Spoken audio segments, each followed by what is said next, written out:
qui est en train de soutenir son péché en touchant les Écritures. Si tu es tombé, reconnais que tu es tombé. Tu es tombé, mais tu veux prendre les Écritures pour soutenir ton péché. Nous comprenons que tu es un aveugle. Tu ne vois pas.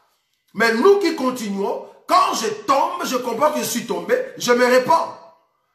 Toi, pour que tu puisses te répandre, il faut qu'on vienne t'attraper dans la chambre presque nu. Et c'est là-bas que tu dis, pardon, pardonnez-moi. Parce qu'on vient t'attraper dans la chambre. Mais quand on soupçonnait, quand on voyait déjà des éléments, de voice, on voyait des photos, tu as nié. C'est parce que nous avons compris que tu es aveugle. Bon, allons vite. Un boiteux. Un boiteux, c'est celui qui a les déséquilibres au niveau de sa marche. Tout homme de Dieu qui ne sait pas marcher dans cet évangile, tu es mis à côté, assieds-toi. On s'en fout de toutes vos années que vous avez passées dans cet évangile. On s'en fout, bien-aimé. On n'a pas peur de vos 25 ans. On n'a pas peur de vos 40 ans dans cet évangile. Plus grave encore, tu vas oser dire que cet évangile vient du Congo. Ça va pas, il y a un problème. Cet évangile vient du Congo. Alors, mais soutiens seulement que Jésus est noir dans la peau. C'est pour cela tu tombes aujourd'hui, tu tombes demain, tu tombes dans le lendemain, et il y a des gens qui t'applaudissent. Tu tombes dans l'adultère, tu tombes dans l'impudicité. Toi qui es un boiteux, tu as des déséquilibres au niveau de pied. Dans cet évangile, tous ceux qui sont des boiteux doivent s'asseoir. Tu ne sais pas marcher, tu vas où? Assieds-toi. Tu as un problème au niveau de pied. Tu as un déséquilibre. Tu ne sais pas mettre 5 pas. 2 pas seulement, tu tombes avec une femme. 2 pas, on t'attrape avec une jeune fille de 19 ans. 3 pas, on t'attrape dans la chambre d'un hôtel. 4, tu tombes tout le temps. Un boiteux tout fait. Dans cet évangile, assieds-toi. Pourquoi tu continues à marcher? Dans cet évangile, nous voulons voir les gens qui marchent bien. Parce qu'un ministre est un modèle. Tu es un modèle. Un boiteux tout fait, mais tu continues à parler. Qui va t'écouter? À moins que ce soit des fanatiques. Ceux qui t'aiment tellement. Ils ont des nostalgies de ce que tu étais avant. Nous, on s'en fout. On vient d'arriver, bien-aimé. Nous, on est des pôles. Tu blagues, on blâme. Voilà. Tu blagues, on blâme. On s'en fout de vos années. Dieu fait grâce à qui il veut. Dieu nous a fait la grâce à notre manière. Même si je n'ai pas l'œil plus loin comme toi tu peux le voir, mais comprenez que je sais voler plus loin que toi. Un boiteux tout fait. Tu tombes aujourd'hui, tu tombes demain. Tu escroques l'argent ici, tu escroques l'autre. Donc dans l'église, tu as des frères qui pleurent parce que tu as pris leur argent, tu ne sais pas remettre. Un boiteux tout fait. Comment tu vas transporter la nourriture? Et tu viens nous prêcher? Avec quel enseignement? Comment est-ce que tu marches? Tu n'es pas un modèle. Nous cherchons des modèles. Nous cherchons ceux qui craignent Dieu. C'est pour cela dans cet évangile, quand je vais tomber, blâmez-moi. Nous disons toujours ça. Il faut me blâmer. Un ancien, on le blâme dans un lieu public. Il ne faut pas vous cacher. Vous confondez l'écriture qui dit, si ton frère a péché, va le voir. Avec l'écriture qui dit, quand un ancien tombe, il faut le blâmer tout droit. Toi qui es modèle, tu veux que je vienne te voir? Je vais te blâmer tout droit. Impudique, adultère. Donc aujourd'hui, là tu te caches. Après demain, tu vas encore faire sortir tes griffes. Donc à chaque fois, si tu tombes en Matete, après tu viens tomber en Belgique, après tu viens tomber en Canada, après tu tombes en Suède, tu tombes à Londres, tu tombes partout, boiteux.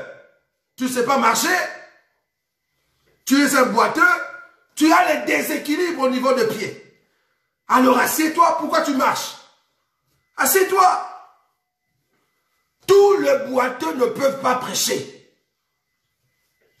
tous ces hommes de Dieu qu'on a attrapés, soi-disant dans des maisons, dans des voitures, en train de faire des relations sexuelles. Mais pourquoi vous les écoutez? Ce sont des boiteux. Et ils n'ont pas fait une fois, ils l'ont fait plusieurs fois. Mais cette fois-ci, Dieu a voulu que cela soit aux yeux de tout le monde. Mais pourquoi vous l'écoutez? Pourquoi vous écoutez un boiteux? Dans les choses de Dieu, les boiteux doivent s'asseoir. S'il ne veut pas, c'est un incrédule, un fils de la perdition. C'est tout. Il doit s'asseoir, le boiteux. Un boiteux, c'est celui qui ne sait pas marcher. Dans sa vie chrétienne, il tombe tout le temps. Il a un problème. Et j'aimerais te dire que c'est boiteux parce qu'il a un problème de marche. On ne peut pas lui donner des choses lourdes. Il ne faut pas lui donner des tâches. Il ne faut pas lui donner la responsabilité. Il va tuer les gens. Vous lui donnez une église, ben comprenez que dans cette église, s'il y a 100 mamans, comprenez qu'il y a déjà 70% des mamans qui sont déjà passées. Parce que les messieurs, ils tombent tout le temps. Et si vous n'avez pas des hommes qui parlent réellement, mais vous allez vous retrouver avec des enfants qui ont la face du pasteur. Un enfant qui a la morphologie de son pasteur. On demande au pasteur, pasteur, pourquoi cet enfant te ressemble? C'est l'onction de Dieu bien-aimé. Menteur, impudique, adultère. Quelle onction de Dieu? L'onction de Dieu va prendre ta face pour mettre dans le ventre de la maman qui a son époux. Impudique, adultère. Et vous écoutez ces gens-là, un boiteux comme ça, vous l'écoutez. Je vous avais dit, si vous n'aimez pas la vérité, fermez, partez. Moi, je vais continuer à parler. Si Dieu me met en colère comme ça, j'aime. Quand Dieu me met dans la joie, j'aime. Quand Dieu me met dans la position de pleurer, j'aime. Un boiteux ne peut pas prêcher. Un boiteux ne peut pas diriger une église. Non. Non. Tu ne peux pas avoir un nez canu. Permettez aujourd'hui, vous qui avez des questions, aidez-moi de terminer la colère qui est dans mon cœur, afin que je puisse m'exprimer. Les questions, on les aura toujours. Permettez que je termine ce qui est dans mon cœur.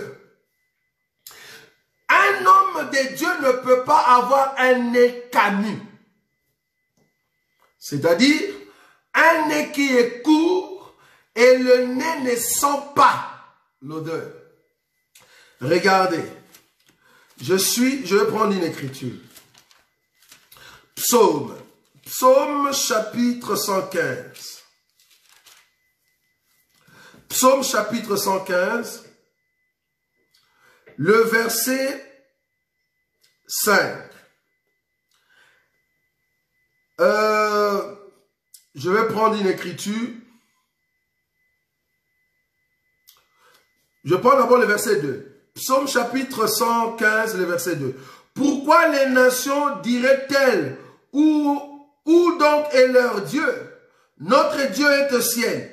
Il fait tout ce qu'il veut. Leurs idoles sont de l'argent et de l'or. Donc on parle des idoles. Alors ces idoles-là, maintenant le verset 5 dit ceci. Elles ont une bouche et ne parlent point. Elles ont des yeux et ne voient point. Verset 6. Elles ont des oreilles et n'entendent point. Elles ont un nez et ne sentent point.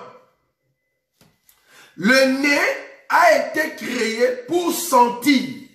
C'est pour cela que j'ai pris cette écriture. Donc si nous avons le nez ici devant, c'est pour sentir. Or, quelqu'un qui a un défaut au niveau de son nez, c'est quelqu'un qui ne sait pas sentir. Mais qu'est-ce que nous sentons? Dans la révélation, ce n'est pas l'odeur de notre nourriture. Je vais prendre une écriture de ce que nous sentons. Je suis dans le livre de 2 Corinthiens. Un homme de Dieu qui ne sent pas ces choses, c'est un homme de Dieu qui doit s'asseoir. Pourquoi? Parce qu'il a la mauvaise sensation. 2 Corinthiens chapitre 2. Je prends le verset 14. La Bible dit ceci. Grâce soit rendue à Dieu, qui nous fait toujours triompher en Christ et qui répand par nous en tout lieu l'odeur de sa connaissance. L'odeur de sa connaissance. Nous sommes en effet pour Dieu le parfum de Christ parmi ceux qui sont sauvés et parmi ceux qui périssent. 16. Aux uns une odeur de mort, donnant la mort, aux autres une odeur de vie, donnant la vie. Et qui est suffisant pour ces choses? Quand nous parlons des nez camus, cela veut dire que c'est tout homme qui a de difficultés de sentir là où il y a l'odeur de la connaissance. Parce que la connaissance est le parfum de Christ. Quand nous prêchons la connaissance, nous sommes en train de répandre le parfum de Christ. Alors toute personne qui ne sait pas sentir ce que nous appelons la connaissance de Christ, comprenez que tu es un homme camus. Tu ne comprends pas les choses. Tu dois t'asseoir jusqu'à ce que Dieu va, au fait, guérir ton sens, ta sensation. En fait, que ton nez sente l'odeur de la connaissance. Jusqu'à présent, ton nez est bouché. Tu as le nez bouché. Or, celui qui a le nez bouché ne peut pas sentir l'odeur du parfum de la connaissance. Parce que tu ne sens rien. Quand nous présentons la connaissance, tu es là, ça te dit absolument rien. C'est parce que tu ne sens pas l'odeur de la connaissance de Christ que nous sommes en train de répandre. Or, c'est par cette odeur que nous sommes en train de revêtir le parfum de notre Seigneur. Comment est-ce que quand nous prêchons, tu ne te sens pas dans la joie? C'est parce que ton nez ne sent pas l'odeur de la connaissance. Ça, c'est la première partie. La deuxième partie, le parfum que nous sommes en train de donner, qui est de la connaissance, ne se limite pas seulement à la connaissance, mais il faut aussi sentir l'odeur de la présence de notre Seigneur Jésus. Parce que celui qui sent cette odeur, il vit le miracle, il vit la puissance. Nous ne sommes pas là seulement à dire des révélations, alors que nous ne sentons pas sentir la présence du parfum de l'homme de Galilée au milieu de nous. Parce que quand son parfum est en train de parcourir la salle, quand son parfum est en train de visiter le peuple, en réalité, il y a une guérison qui se donne. Mais toi, depuis que tu as commencé à prêcher, tu n'as jamais senti cette odeur de parfum de Jésus. Nous comprenons que tu es charnel. Tu es vraiment charnel. Tu ne prêches que de mots. Tu n'as pas la sensation. Pourquoi? Parce que ton nez est camus. La deuxième partie, on a dit, un homme qui a les membres allongés ne peut pas servir Dieu. C'est-à-dire, tu as les deux bras, il y a un qui est long et l'autre est court. Si tu as un membre allongé, tu ne peux pas servir Dieu. Il y a beaucoup d'hommes de Dieu au milieu de nous. Nous qui? Ceux qui se disent de l'assemblée des élus, des assemblées de saints, des rachetés, de ceux qui vont aller au ciel. Beaucoup d'entre nous, tu vas le voir, il a un membre allongé. Un membre allongé à fond. Quand il prend la Bible, il te décrit la révélation, tu dis waouh. Mais quand tu l'amènes du côté de la puissance, oh foutez. Foutez. Donc on s'est dit pourquoi on l'a mis sur le terrain. On a compris tes révélations. Maintenant on t'amène sur le terrain de la puissance. Parce que toutes tes paroles qui est remplie de la connaissance de Dieu, imprégnées du parfum, nous devons sentir ce parfum. Mais tu vas le voir proclamer la réalité et l'ombre. Il décrit tout, mais sur le terrain de la puissance. Foutez. On s'est dit, cet homme, c'est un perroquet qui est resté sur les bancs des églises des saints, sur les églises des élites, dans des assemblées de rachetés. Il a tout copié pendant 10 ans. Et quand il commence à répéter, ce n'est même pas un ruminant. Parce qu'un ruminant, il répète, en même temps, il rajoute sa salive. Ça, c'est un ruminant. Mais cet homme, c'est un perroquet. Il a écouté tout et il répète textuellement ce qu'il a répété. Sur le terrain de la puissance, foutez. On s'est dit, tu n'as rien. Tu n'as pas la chose de Dieu. Il y a un jour, on va vous amener un homme démoniaque qui est rempli de mauvais esprits. On l'amène et on voit avec des révélations là. On dit, bon, bien aimé, tu as... Bon, maintenant, cet homme a besoin qu'on puisse délivrer. Qu'on puisse amener la délivrance. Prie pour cet homme. Tu vas voir que les démons étaient calmes quand tu parlais de la révélation. Mais quand tu vas entrer sur le terrain de la délivrance, de la puissance, tellement que tu es un fouteur, c'est là-bas que les démons vont te tabasser aux yeux de tout le monde. On a vu des démons décrire la vie d'un pasteur qui a couché avec une femme dans un hôtel et qui a osé faire la délivrance sur une personne. Les démons vont détailler sa vie. Les démons ont détaillé l'heure à laquelle ils étaient dans l'hôtel. Les démons ont détaillé le nom de la fille qui était dans l'église. Voilà. Des gens comme ça, tu viens décrire, soi-disant l'ombre et la réalité, mais ta vie, tu vis dans l'impudicité, tu vis dans la dureté, dans le mensonge. Tu ne crois même pas à la parole. Tu connais ni les Écritures, ni la puissance de Dieu. Membre allongé. Tu es trop fort dans la révélation, mais trop petit, bien serré dans les choses de la puissance. Regardez cette écriture. 1 Corinthiens chapitre 2. Je vais prendre une écriture ici. 1 Corinthiens chapitre 2. Verset 4. La Bible dit ceci.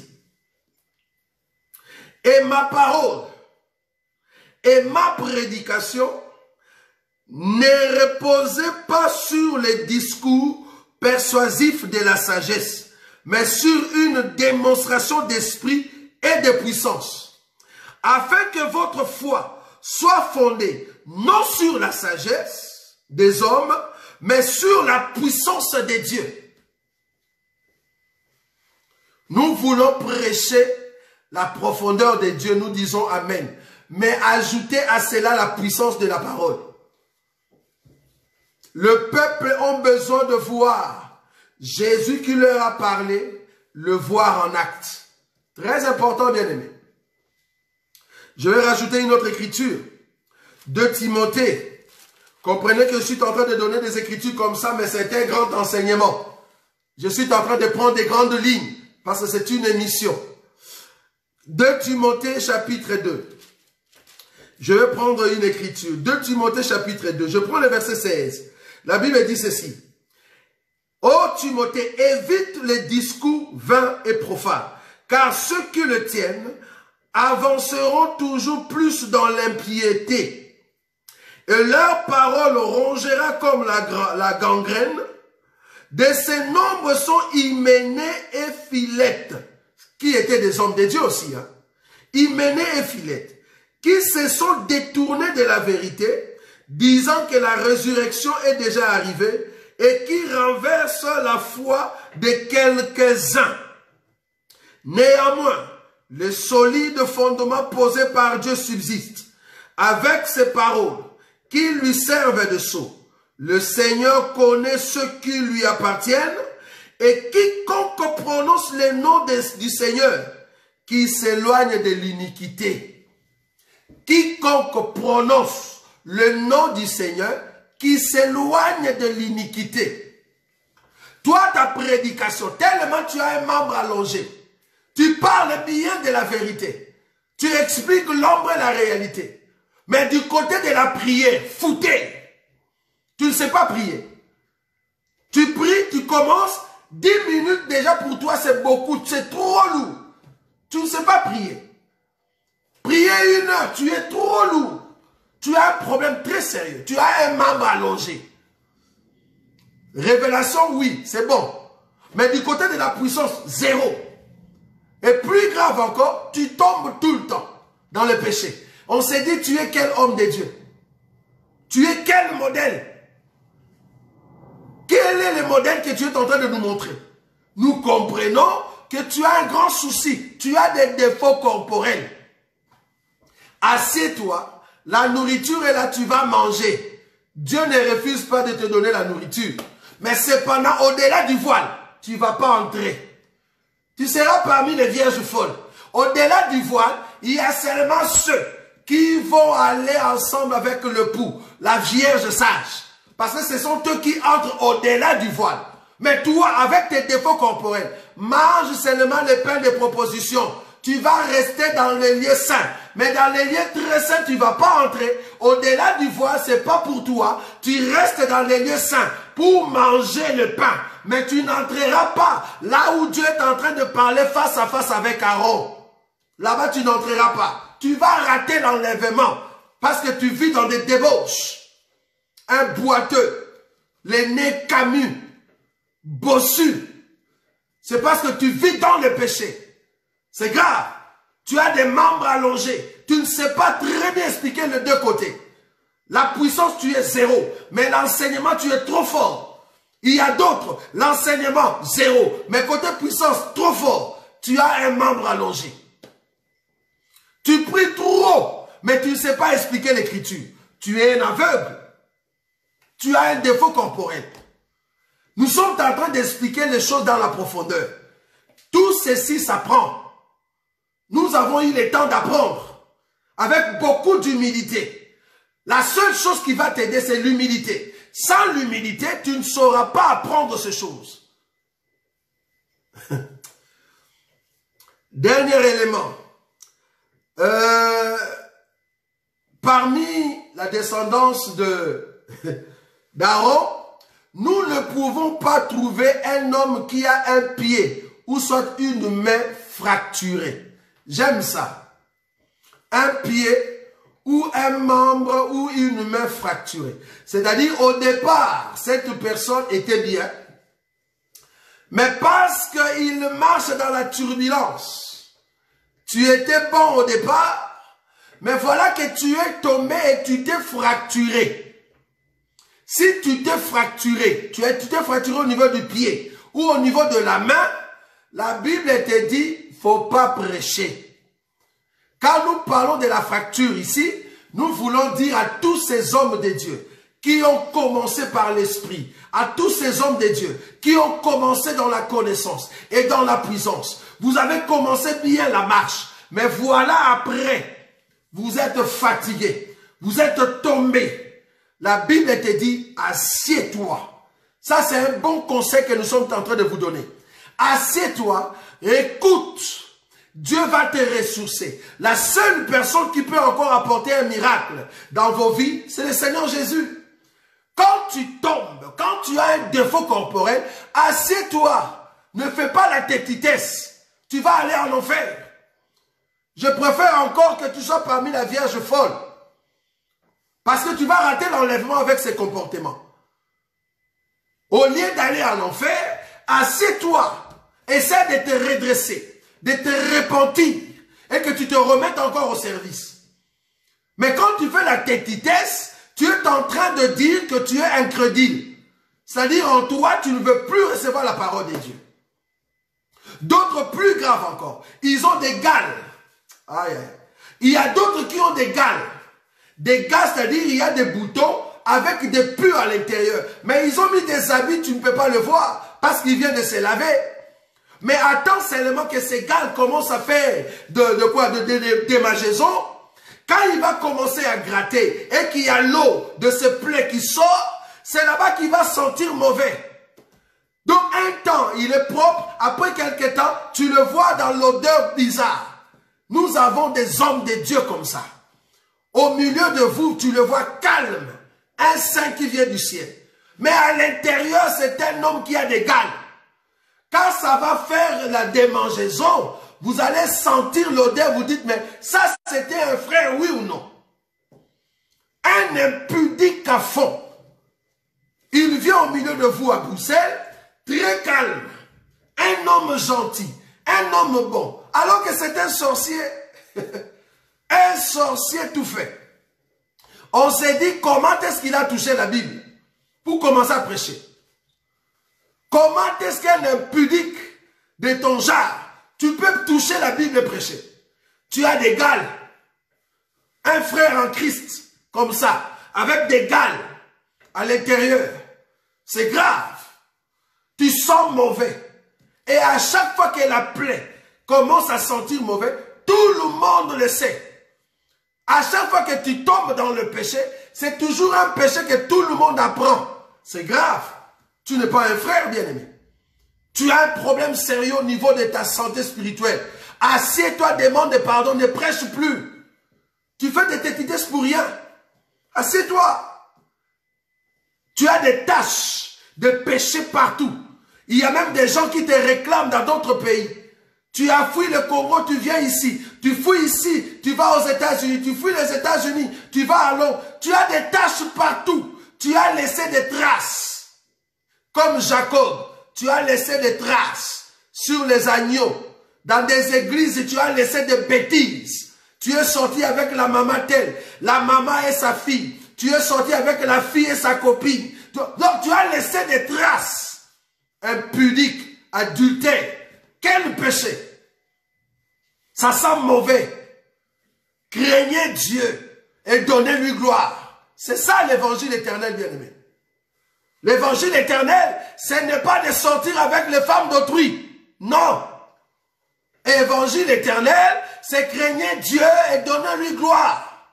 Ce n'est pas de sortir avec les femmes d'autrui, d'envoyer vos photos bien habillées, vous envoyer ici en Europe alors que tu es marié. Impudique, adultère. On s'en fout de vos années, on s'en fout de vos temps dans le ministère. Nous regardons chaque jour de mieux en mieux comment est-ce que le Seigneur nous amène. Si seulement vous craignez Dieu. Que Dieu vous aide. Nous étions en train de dire qu'il y a beaucoup qui ont des gales. Et ces gales, ça sent mauvais. Très important. La dernière chose, on parle de celui qui a des testicules, au fait, écrasés. Dans d'autres versions, on l'appelle, au fait, eunuque. Un eunuque, c'est qui? C'est quelqu'un qui ne peut pas se marier. Pourquoi? Parce qu'il a un problème au niveau de la sémence. Il ne peut pas donner la sémence. Maintenant, Jésus va dire, je crois dans le livre de Matthieu, qu'il y a d'autres eunuques qui le sont depuis qu'ils sont nés. Il y a d'autres qui le sont par eux-mêmes. Et il y a d'autres qui sont devenus eunuques parce que les hommes lui ont donné en fait cette position-là. Jésus parlait de cela après que les disciples lui ont dit, ben écoute, en tout cas, si tel est le cas, il n'est pas bon que l'homme puisse se marier. C'est là-bas que Jésus va évoquer pour dire que tout le monde n'est pas appelé à se marier. C'est-à-dire, il y a d'autres qui sont uniques. C'est-à-dire, ils sont nés, pour ne pas donner la sémence. Mais l'écriture, là où nous avons lu dans le Lévitique, quand Dieu dit que dans la famille d'Aaron, il ne faut pas qu'il y ait ceux qui ont des testicules écrasés, c'est-à-dire ceux qui sont des eunuques, Dieu voulait dire par là que toi qui es un ministre, tu dois être capable de donner la sémence. Si tu n'es pas capable de donner la sémence, quand nous disons donner la sémence ici, on doit voir le fruit de ce qui sort de toi. Si nous ne voyons pas de fruits, tu es un arbre sec. Arrête de parler, assieds-toi, écoute encore. Dieu va rajouter de la sève parce que Dieu, c'est lui le bois vert.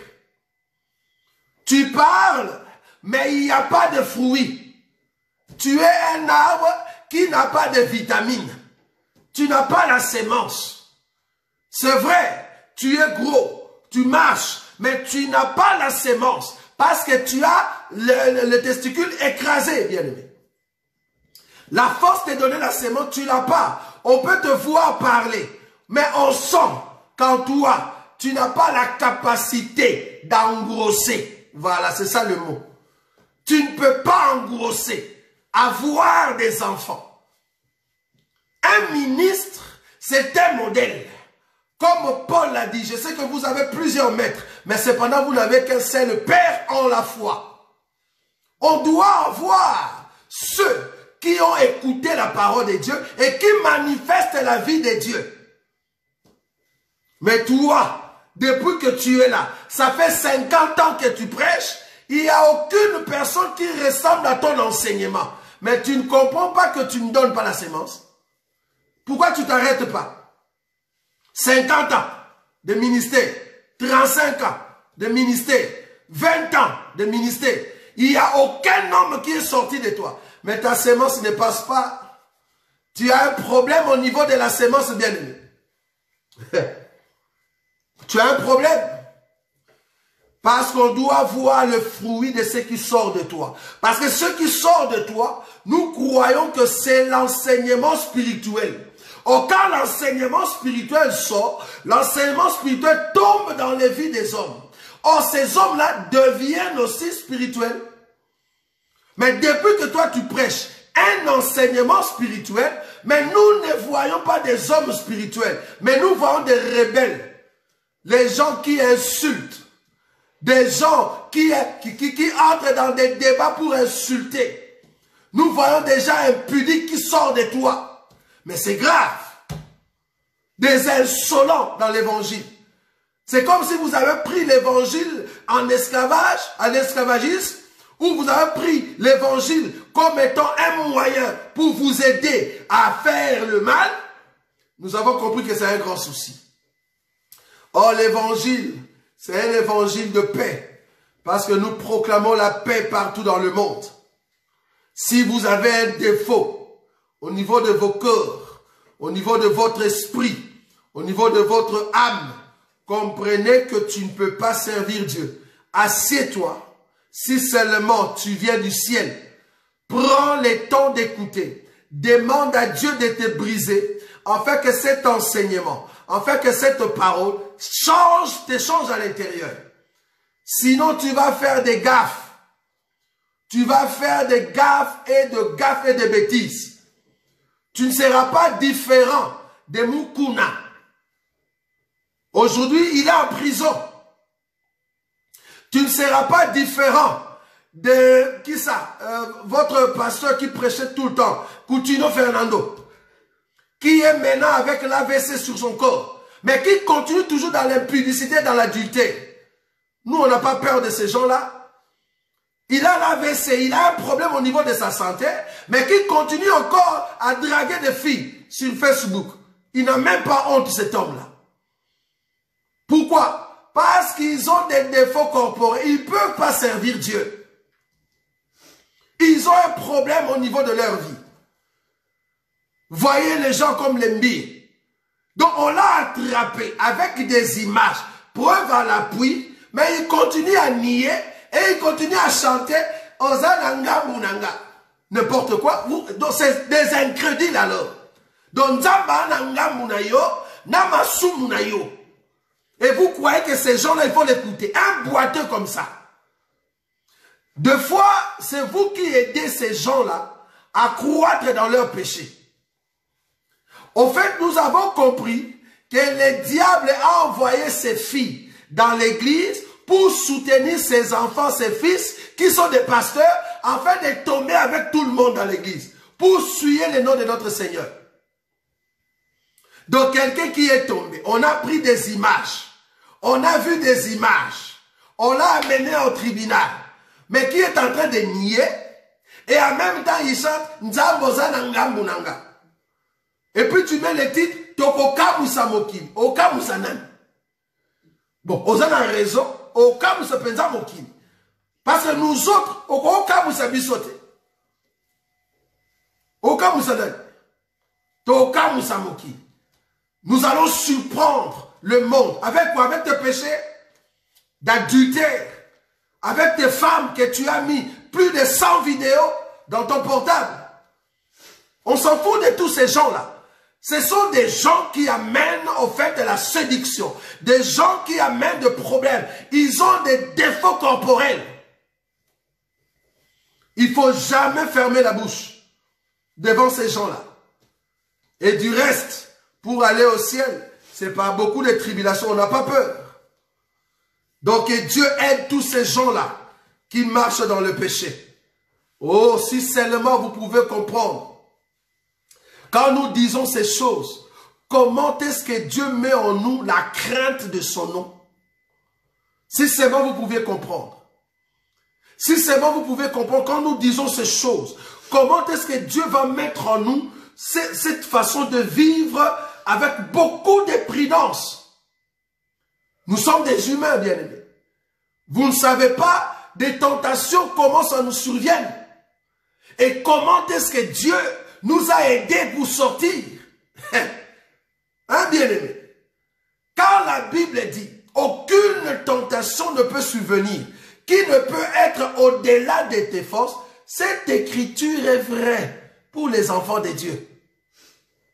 C'est-à-dire, Dieu a mis en toi la capacité, quand la tentation arrive, que tu puisses surmonter cela. Même si tu arrives comme Joseph, on prend même ton habit, tu ne vas pas tomber. Donc quand tu vois des pasteurs qui tombent avec telle sœur, et il est tombé avec telle maman, comprenez que c'est sa vie. Ce n'est pas par erreur. C'est sa vie de vivre ça. Ce sont des impudiques et des adultères. Et Dieu, comme il est bon, il le laisse jusqu'à ce qu'il va le faire sortir dehors.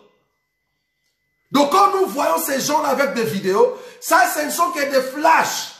Mais il y a d'autres plus nombreuses qui ont déjà connu la vie ou le corps de ces hommes-là.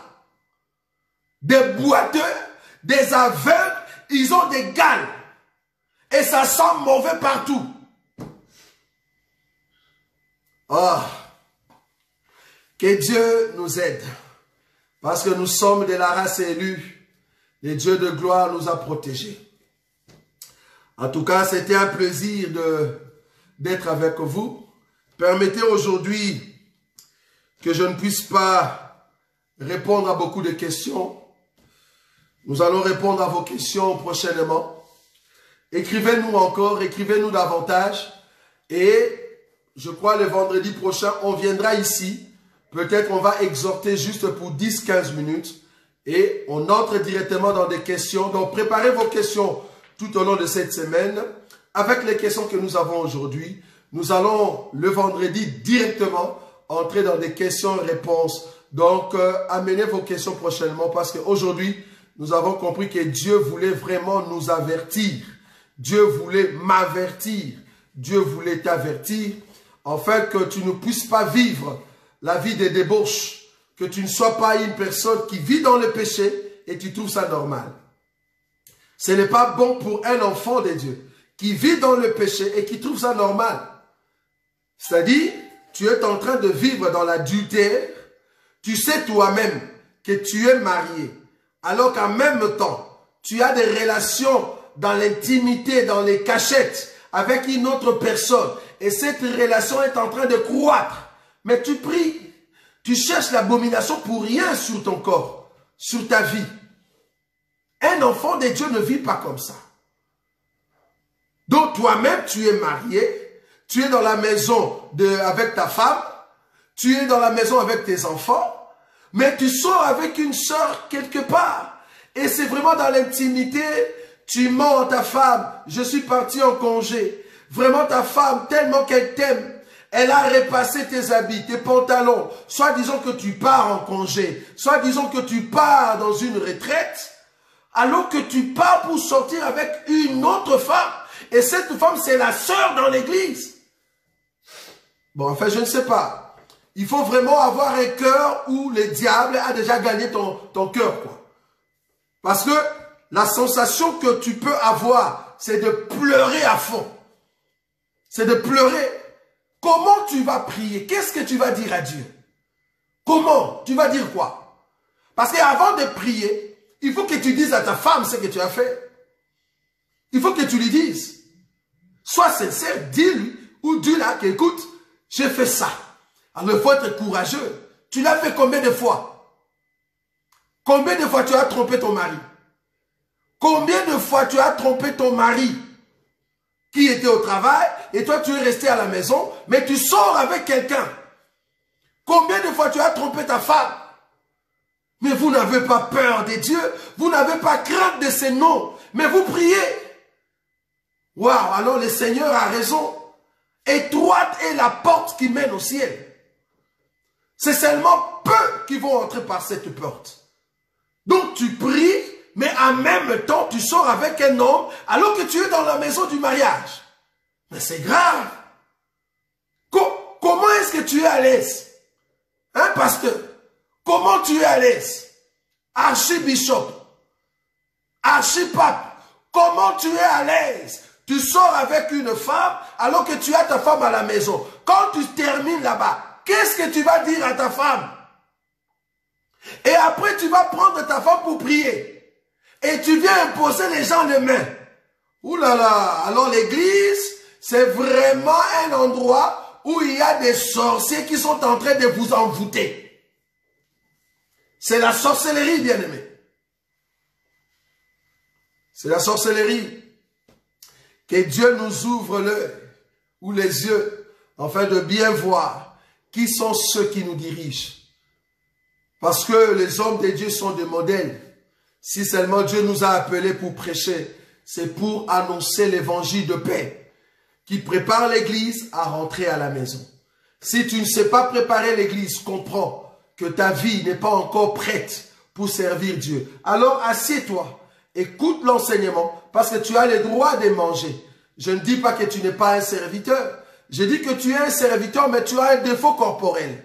Assieds-toi et écoute la parole de Dieu. Si seulement tu crois vraiment que tu es serviteur. Parce qu'un serviteur doit être humble. Alors accepte que tu as un défaut. Assieds-toi. Tu tombes tout le temps, c'est pas bon. C'est pas bon. Et puis, plus grave, tu vas nous prendre l'écriture que non, mon serviteur se tombera. Cette fois, je le relèverai. Mais tu as très mal compris l'écriture, bien-aimé. Si je te disais que c'est serviteur qui tombe 7 fois et qui se relève 7 fois, si je te disais que c'était Caïn, comment tu vas l'expliquer? Moi, je te dis que c'est Caïn qui tombe 7 fois et qui sera relevé 7 fois. Je te dis que c'est Israël qui tombe 7 fois, qui sera relevé 7 fois. Tu vois que tu as très mal compris l'écriture. Tu penses que l'homme qui tombe 7 fois, c'est toi. Donc tu as le droit de tomber comme tu veux. Tu n'as pas vu l'écriture. Tu vois, tu as très mal interprété l'écriture. Ah non, tu pardonneras 77 fois 7. Donc c'est-à-dire, toi, tu vas tomber dans ces mêmes péchés pour qu'on te pardonne tout le temps. Mais tu es un boiteux. Assieds-toi et écoute la parole de Dieu. Et Dieu viendra, il va en fait te sanctifier comme le dit l'écriture. Mais cependant, tu ne vas pas entrer parce que tu seras parmi la Vierge folle. Tu seras sauvé, mais par le biais de la souffrance. Et ça, vous voyez, c'est là. En tout cas, que Dieu vienne en aide pour nos bien-aimés qui sont encore dans la faiblesse de la chair, qui ne voient pas comment est-ce qu'on peut atteindre la grandeur. La grandeur ne vient que par la prière et par l'enseignement. C'est les deux choses qui peuvent nous aider pour aller en avant. En tout cas, que Dieu vous bénisse, mais j'aimerais quand même prier pour vous, afin que Dieu vous aide, si seulement vous êtes dans ces cas. Tendre Père, je lève ma voix. Je sais que moi-même, je ne suis pas digne. Mais si je peux encore élever ma voix, c'est parce que tu as voulu nous dire ces choses pour nous avertir de nous préparer à la rencontre de ton Saint-Nom. Permets, Seigneur, que tu puisses soutenir ma vie, soutenir la vie de mon frère, soutenir la vie de ma sœur, afin que nous soyons un peuple averti, un peuple qui craint ton nom, un peuple qui demeure dans ta présence, un peuple qui a l'identité qui vient de ta part, Seigneur. Nous ne voulons pas demeurer dans le péché parce que ce n'est pas notre héritage. Nous avons reçu l'héritage de ta part de parler dans la vérité, de vivre dans la vérité, parce que tu es le chemin qui nous mène à toi. Bénis, Seigneur, mon frère, bénis ma sœur, pour la seule grâce de ton nom, parce que tu es le Dieu de gloire. Donne-nous la force devant la tentation, parce que c'est toi qui enlève, Seigneur, et qui a vaincu la tentation dans ces cœurs semblables aux hommes. Donne-nous la force, parce que tu l'as vaincu pour nous donner la joie de vivre pleinement ta parole. Il n'y a que toi qui peux nous soulever. C'est lui qui soulève les âmes abattues, les âmes affaiblies. Il n'y a que toi, Jésus. Soulève-nous pour la seule gloire de ton nom. En ton nom, Jésus-Christ, que nous avons ainsi prié. Amen. Que Dieu vous bénisse.